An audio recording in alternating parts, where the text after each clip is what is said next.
সীমান্তে বিএসএফের গুলিতে বিজেপির মৃত্যু হয়েছে, আপনারা তো এটা সকলেই জানেন। আর এই বিষয়টিকে নিয়ে পূর্ব পাকিস্তান অর্থাৎ বাংলাদেশ, তারা এই বিষয়টিকে এখন রাষ্ট্রসংঘে নালিশ জানানোর কথা ভাবনা চিন্তা করছে। আজ থেকে 2 দিন আগে খবর বেরিয়ে আসে ভারতের বিএসএফের গুলিতে মারা গিয়েছিল একজন বিজিবি।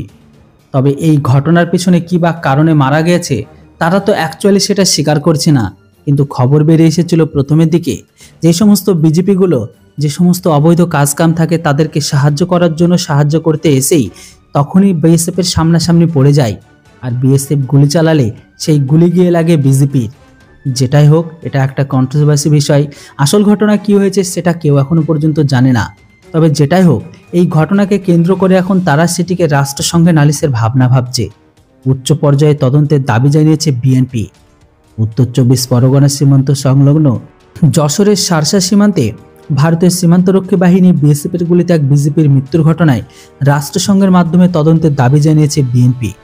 দলের স্থায়ী কমিটিগুলো বলছে যে সীমান্তে বিএসএফের গুলিতে বাংলাদেশিদের হত্যা বেড়েই চলেছে দিনের পর দিন। দিল্লির উগ্রতা, ঢাকার নীরবতা এসব হত্যাকাণ্ডে উস্কানি দিচ্ছে। তবে বিএনপি স্থায়ী কমিটির এক বৈঠকে এই দাবি জানানো হয়ে বলেছে যে জ্যেষ্ঠ যুগ্ম মহাসচিব রুহুল কবির রিজভী স্বাক্ষরিত সংবাদ বিজ্ঞপ্তিতে আরও বলা হয় যে সীমান্তে এই হত্যাকাণ্ড বাংলাদেশের মানুষকে নতজানু রাখার একটি আধিপত্যবাদী বার্তা। বিএসএফ বাংলাদেশের সীমান্ত এলাকাকে রক্তক্ষয়ী খেলায় পরিণত করেছে।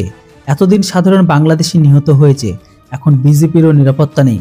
গত 22শে জানুয়ারি যশোরের শার্শা উপজেলার ধানখোলা সীমান্তে বিএসএফের গুলিতে বিজেপির মোহাম্মদ রইসুদ্দিন নিহত হন।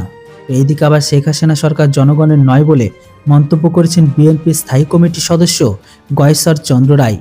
তবে বাংলাদেশের ভোটকে অবৈধ এমনকি ডামি বলে আখ্যা দেন গয়েশ্বর চন্দ্র রায়।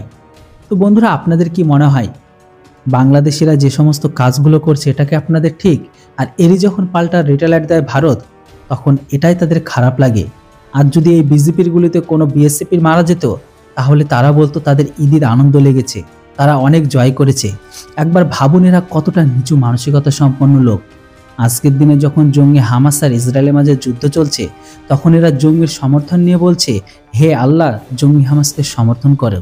কিন্তু কাল যদি ইসরায়েল এই যুদ্ধকে থামিয়ে দেয় তাহলে বলবে এটা আমাদের সমগ্র ইসলামের জয়।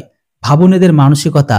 আজ এই ঘটনাটা যে ঘটে গেল এটা যদি ঠিক উল্টো হতো, মানে বিজেপির গুলিতে যদি আজ বিএসএফ মারা যেত তাহলে এদের কাছে ঈদের আনন্দ লাগতো, তখন এরা কিন্তু অন্য কাহিনী বলতো। কিন্তু যখনই এই বিজেপি গুলো তাদের চোরাই কারবারিদের সঙ্গে চুরি করতে এসে বিএসএফের গুলিতে মারা যায় তখন দোষ হচ্ছে বিএসএফ এর। পুরো বিষয়টির উপর আপনাদের কি মতামত অবশ্যই আপনাদের মতামত কমেন্ট বক্সে লিখে জানান। Thanks for watching. জয় হিন্দ, বন্দে মাতরম।